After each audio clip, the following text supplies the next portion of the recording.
Hi, I just want to briefly go over this week's reading assignment, week 7. This is the week you'll be reading about changes in the law leading up to and during the Civil War, so obviously a very important era, really defines the country. So start with the chapter introduction as usual. There's a brief excerpt from Frederick Douglass, who was one of the nation's most active and eloquent abolitionists. He had actually escaped slavery in Maryland, wrote a very famous book, account of his life as a slave called The Narrative of Frederick Douglass, and which became quite popular. And then he worked with William Garrison, who was a Boston-based newspaper publisher and ardent abolitionist.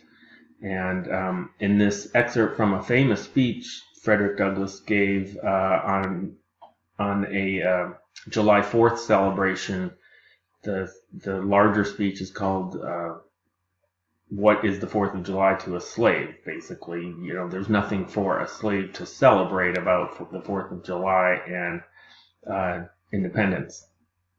In this brief excerpt, though, he's making a case for the Constitution as an anti-slavery document. This was a debate, obviously, going into the Civil War. Really, ever since it had been written, does the Constitution protect slavery, or does it in some way defeat slavery because it's based on protecting individual rights, slaves being individuals? So it's a good excerpt by one of America's most eloquent speakers ever, let alone during the Civil War period. Next, you will read Roger Taney, who was the Chief Justice of the Supreme Court. His 7-2 decision, often considered the worst decision ever handed down by the Supreme Court. Dred Scott v. Sanford. Dred Scott was African-American slave who had been taken to non-slave territory and thus sued for his freedom based on the argument that he had been in free territory that made him free. And Taney came back with a decision that essentially stripped African Americans of any sort of rights at all, and basically declining to even acknowledge that Dred Scott had the right to sue in a court of law, and also said that the Constitution restricted Congress from making any sorts of laws banning slavery. So abolition states were now upset over this. This was in the years leading up to the Civil War. The Dred Scott case and the decision handed down by Taney really added a lot of fuel to the fire. So this is 7 years before states actually start seceding from the Union. And this, combined with a lot that's going on, is really going to lead to the Civil War. And we'll talk a little bit more about that in lecture. Then read some of the excerpts from the Constitution created by the states that did secede, creating the Confederacy, the Southern Confederacy, the Confederate States of America. They do write a Constitution. It's very much influenced by the U.S. Constitution. There are some notable exceptions, especially the use, proudly one could argue, of the word slavery in the CSA Constitution. Interestingly, it bans the slave trade, but it protects slaveholders and their rights to essentially property in their slaves. And it doesn't bandy around with other persons like the U.S. Constitution does. It just outright uses the word slave and defends the rights of slave owners to own their slaves, at the same time banning the importation of slaves and slave trade with foreign nations other than, interestingly, the United States of America, which did have four slave states that did not secede. So this is also part of a trick that Abraham Lincoln had to play in keeping those states in the Union, which is why he didn't come out and ban slavery or make slavery the issue of the war right away. He doesn't issue the Emancipation Proclamation until the war is almost 3 years old. Speaking of that, the next document you'll read is the Emancipation Proclamation itself. And again, because Lincoln ran the risk of making the war about slavery and thus losing his border states that still had slavery, not to mention losing northern troops who didn't feel the need to fight for emancipation. They were fighting to keep their country together. So Lincoln has to walk this tightrope. And he does for the first few years of the war. He says if he can hold the Union together without freeing a single slave, he would do so. By 1862, September of 1862, the Union has won a fairly significant victory, finally, at Antietam. And Lincoln, as a military measure, says that he will recognize the emancipation of all the slaves in rebel states. So in other words, he's not freeing any of the slaves in the Union. He frankly doesn't feel he has that constitutional power.